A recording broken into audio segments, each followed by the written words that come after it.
tayo mamaya. Paano, pag gutom ka, wala kang masasagot. Pag wala kang nasagot, wala kami makakopyahan.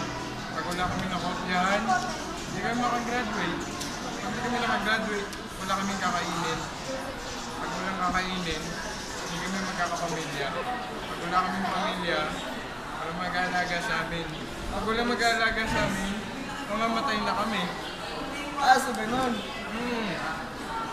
Ba't di na lang kaya ako yung gumawa ng ano?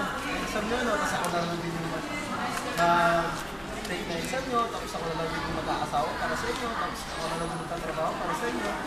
Ganun din naman yung pinalabasan eh. Pero teka, bumalik tayo. Kung talaga ako exit, kaya ko mo talaga yun. Bro mo naman ako.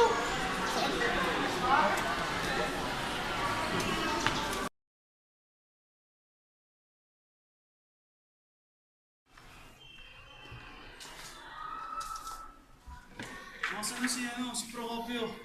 Nandun sa kantin, kumakain, libre ko, di ba? Andyan si Sir, oh. Mag-uwisa tayo, eh. Wala din ang mga kopyahan.